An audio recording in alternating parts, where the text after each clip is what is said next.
Good evening, everyone. I want to thank the members of the Assembly Minority Conference for hosting the forum, especially those who have come from great distance to join us here in Western New York. Welcome to you. We appreciate the fact that you find this issue important enough to travel the state to seek input from educators and parents on the impact of the current reform agenda. Thank you for the invitation to share my experiences and understandings with respect to the current reform initiative. I am the principal of Amherst Middle School, as Jane said. Please note the comments are my own and should not be considered the policy of the Amherst Central School District. Just have to put that disclaimer out there. They haven't yet taken a position, and it's not for me to do for them. So, altogether, I spent 20 years as a middle school principal, a high school social studies teacher, and I oversaw a district-wide staff development program and served as a department chair. These multiple perspectives on the current reforms caused me to join stakeholders from all over Western New York to join the Partnership for Smarter Schools. It is on their behalf that I offer my remarks tonight. This kind of advocacy that suggests alternatives to the current policies of the New York State Education Department, is frankly a little bit uncomfortable. For the better part of my 20 years, I worked with my colleagues actively to support the State Education Department to implement various standards, movements, and changes in student assessment. I'd much prefer to carry out my work as a principal, confident in the research around the reforms offered by policymakers, and feeling really positive about the fact that they'll have a positive effect on my students. Unfortunately, like many teachers and administrators, I find myself following the directives, working furiously to mitigate their negative impacts by day, and advocating for change by night. My advocacy, which includes helping form the partnership, is fueled by my intense desire to help every child learn. But I do that mindful of the fact that the policymakers want the same thing. So while we share a desire to help every child learn, I think we have very different ideas about how to accomplish that and how we should measure it. My advocacy has led me to deep understandings of the reform agenda, its genesis, and its basis in research. And you're going to find me talking a lot about the research. I'm not going to spend a lot of time talking about the boys and girls at Amherst Middle School, who I love to talk about and brag about as much as I can. But what I really want to talk about is the research and the basis for what we're doing. We should base on research. I harp on my teachers all the time about best practice in research. And that's what we should be doing in our schools, and it bothers me when we don't. So you'll hear me refer to the research quite a bit. It's important to understand first that the current reform is supported by an often repeated narrative about our schools. I'll repeat it briefly, you've heard it before. New Yorkers are being led to believe that student test results have proven that their public schools fail to adequately prepare large percentages of students for life after high school, which is causing us to fall behind the rest of the world. We're being told that the score that a child receives on a high-stakes standardized test in 5th grade can somehow tell us whether or not that child is on a path to be college and career ready. And finally, New Yorkers are being told that high-stakes test-based accountability for children and teachers is critical to the improvement of public education. Now, I read a great book not long ago, maybe you've heard of it, called The Signal and the Noise, written by a guy named Nate Silver, who gained renown for accurately predicting presidential elections. And it was a really interesting book for a lot of reasons, and he tells us the signal is the truth, and the noise is that which distracts us from the truth. And clearly many New Yorkers have identified this narrative as the noise. They're not buying it. They don't believe it, and it's distracting us from the truth. My remarks tonight will point out the research behind the noisiness of the reform narrative and offer a way forward. I appreciate so much the fact that the membership here is focused on solutions. And one of the things that I hope to do tonight is offer a solution that the Partnership for Smarter Schools has developed. We represent hundreds of stakeholders from all walks of life in Western New York, and we've worked together to develop a set of ideas that we think might form the framework for a way forward. So we'll present that to you tonight. The current reform, in fact, has a very limited basis in our recent experience and in research to indicate its success. In fact, there are few, if any, examples of successful, large-scale, sustained implementation of a program that includes this combination of reforms. And I say large-scale because there's a very narrow band, a slim body of research that is really limited to charter schools. And you'll hear that talked about quite a lot, but understand that's a very narrow, limited band of research that supports the brand of reform that's being suggested here in New York. There is no evidence that students in countries who outperform American students on international tests do so because those countries test their students more often or hold their teachers accountable for student test scores. Most researchers agree, most notably here in Western New York, we have a great guy, Dr. Jack Lee, who is the Dean of the UB Graduate School of Education. He spoke at the Summit for Smarter Schools in October that Ray referenced. He stood and spoke eloquently about that simple fact, and he has a great perspective from which to view those international comparisons. And he says that the success that other countries might experience is due to other factors, not anything related to the way that we use student test scores to measure student achievement and measure teacher effectiveness. And take Finland, for example. Finland is often offered up to us as a model to follow. Finland does not make frequent use of standardized tests and does not use student performance to evaluate teachers. So as we hold up these models for success, and we should follow them, we need to look at the whole thing. We can't cherry pick. And the simple fact of the matter is, they don't test their students often, and they don't use student performance to evaluate teachers. The clear consensus of the research around student growth percentiles, which is what we use to evaluate teachers on the state portion of the 20%, and value-added measurement is that these models are not reliable, they're too volatile, and are invalid measures of teacher effectiveness. I know I have limited time. I'm not going to bore you with the research. I have 3 little snippets that I want to share. I share them again only to emphasize the fact that the research against what we're doing is significant. And these are 3 pretty well-renowned folks. You can find their work on the internet, and most importantly, you can find their work in peer-reviewed journals. And that's a critically important point, because when you look at research, you want to make sure that the methodology is valid.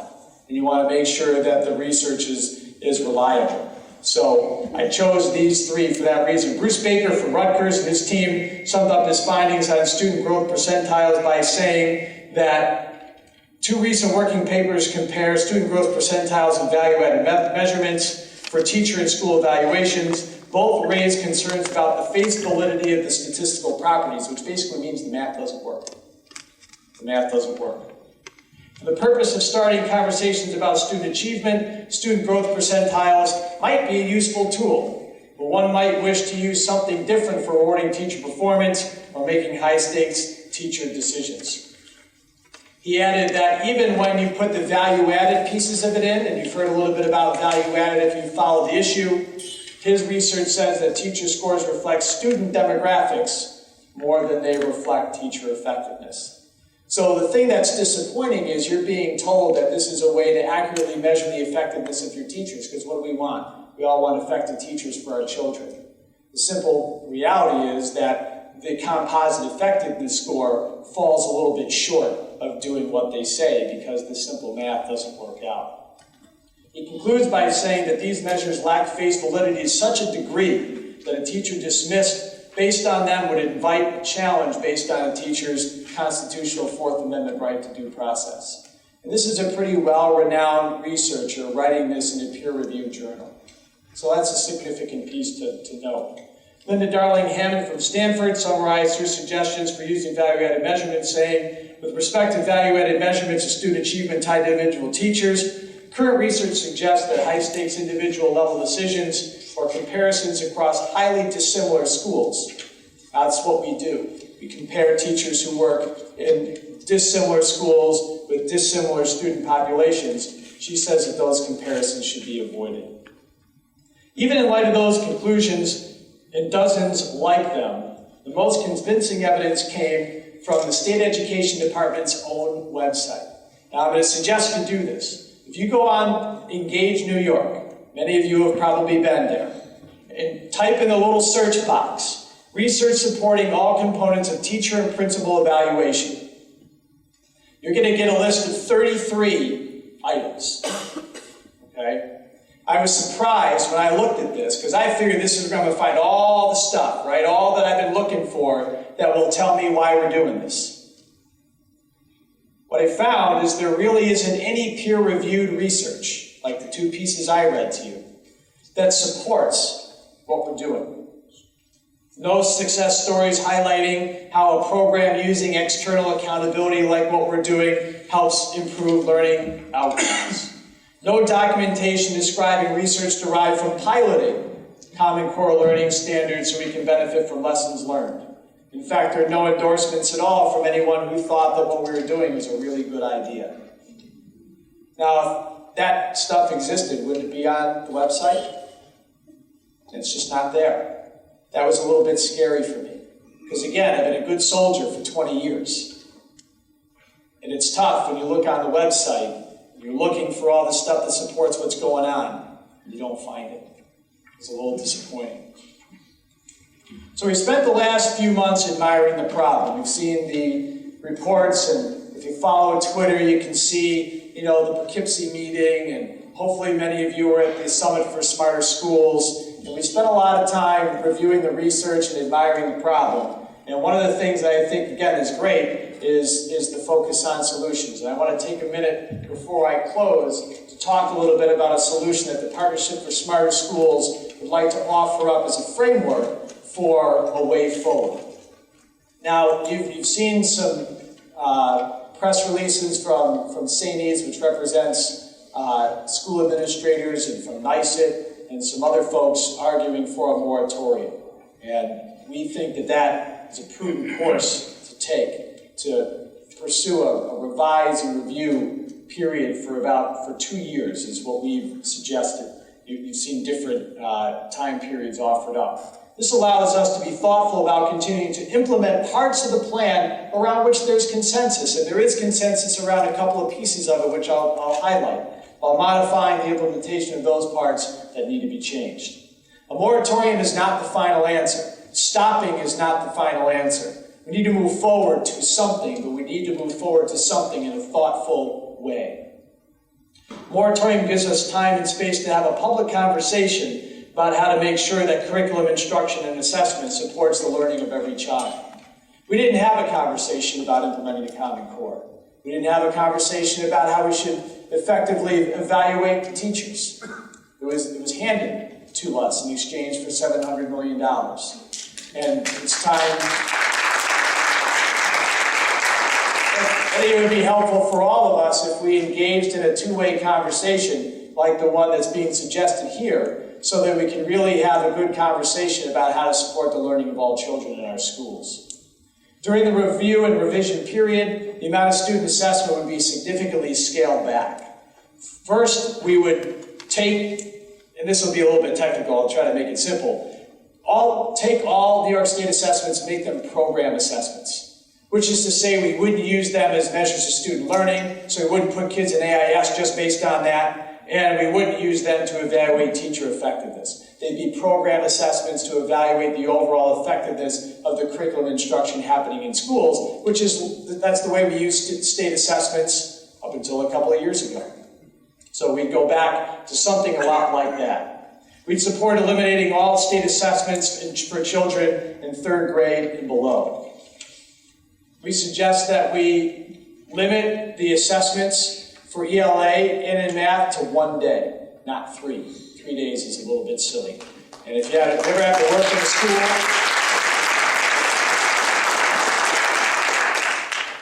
work in a school, where you basically light a month on fire for state assessments, I mean, it's just, it's not a good use of time, and it's not, frankly, a good use of taxpayer dollars either. The time allotted for assessments would be scaffolded from 60 minutes for 4th graders up to 120 minutes for 7th and 8th graders. Proficiency levels would be set based on a raw score, not a scaled score. We would set that level prior to administration, not after. Teams of practitioners from public schools, colleges, and universities would either be the primary designers of assessments or at least finalize. Let's have people in the field take a look at these assessments before we put them out there to make sure that they're developmentally appropriate for children, because we've seen the problems, the tortoise and the hare, whatever it was, the pineapple, the hare, it's well documented, and there's a way to avoid that, and we ought to take advantage of the resources we have here with very good practitioners to do that. And all tests and answers will be made publicly available immediately upon administration. We'd suggest the State Education Department cease all their plans to share data beyond what they historically have done with BOCES, the department, and the regional information centers. Dr. Martzloff, I think, has spoken eloquently about the need to really take a good hard look at how we're using student data when it goes beyond the schoolhouse. And I think that's critical. We're also suggesting some sort of a shared decision-making process consistent with the Commissioner's regulations for shared decision-making. That would empower district and local superintendents to work with stakeholder groups to carry out a systematic review of learning standards, professional review standards, and existing, pending policy decisions. All districts and BOCES are required to seek out and give meaningful consideration to this kind of feedback, and we think that the State Education Department would reap the benefit from a reliable and ongoing dialogue with committed stakeholders around the state. Also, during the review period, we would keep the 60-point multiple measures score as it's in teacher contracts now. That way we don't totally upset the apple cart and try to find a way to use what's there. And I think most would agree that the rubrics that are out there, the rubrics that teachers are using, are at least consistent with the New York State teaching standards. I think most people agree that the New York State teaching standards are pretty good. And frankly, I think they're pretty good because there was a two-way conversation that resulted in their adoption instead of the one-way top-down process that gave us the rest of it. We would eliminate the use of student learning objectives. There's really no research basis for them telling us anything meaningful about a teacher's effectiveness. We also support limiting the Common Core learning standards to a series of pilots jointly run by SED and volunteer districts. The pilot period would include a full review of the standards by local and district superintendents and their stakeholder groups. And we need to do this, I think, because it would help us evaluate the degree to which the documented problems associated with the Common Core are a result of the standards themselves or a result of the implementation of the standards. It's one or the other. And unless we stop and figure out which one it is and then use those understandings and move forward, we're never really going to get anywhere.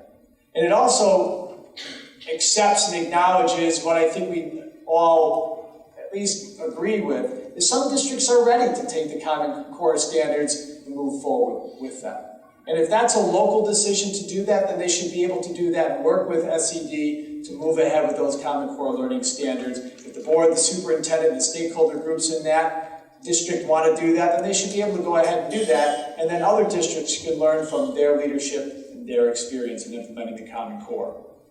So we offer that as a framework, some ideas. We appreciate the anxiety and the anger, frankly, that people have around testing in the Common Core, and we're really anxious for the day that we can move beyond that, because the energy, while worthy and important, it'll be so much better spent when we can focus on solutions and moving ahead and doing great things for our kids every day, which is really what we all want. So thank you very much to the members for offering the opportunity for this forum, and thank you very much to all of you for coming. Well, thank you very much, Mike. If I could Mike, can I just grab you just for a second? I was at your Summit for Smarter Schools, and thank you very much. It was a terrific event, and it was great hearing the research. The researchers came in. Just a couple of clarifications. I wanted to make sure that all of our colleagues got to hear what you had to say, because you did say some very important things. Just a real quick clarification for me. You're talking about, in terms of solutions, and I love the idea of solutions, combining tests so that you have a program assessment as opposed to lots of individual tests. Do you envision doing something like that, combining Common Core exams with regents? I mean, how do we address regents as an issue? Because that's kind of unique. Because I mean, it would be naive to say we should do no assessment at all of pre-K and kindergartners and first graders, but it has to be done in a developmentally appropriate way, in a way that provides a diagnosis for strengths and weakness. So one of the things I think I struggle with is, what they've done with 3 through 8 assessment gives assessment a bad name. Because nobody here is against assessment, but I think we have to do smart, thoughtful assessment. So I think that's what I would say about Regents, is I wouldn't let what they've done with 3 through 8 assessment completely tarnish the value that Regents exams hold. Like I said, they've had a good long run, and I think that they hold value as a high school teacher and department chair. They held value for me because we more or less knew what was going to be there. We knew what the curriculum was. We could look at it after. You could disaggregate data and look at the question itself and understand if it was a problem with the question. You can understand, because it's really about how kids think.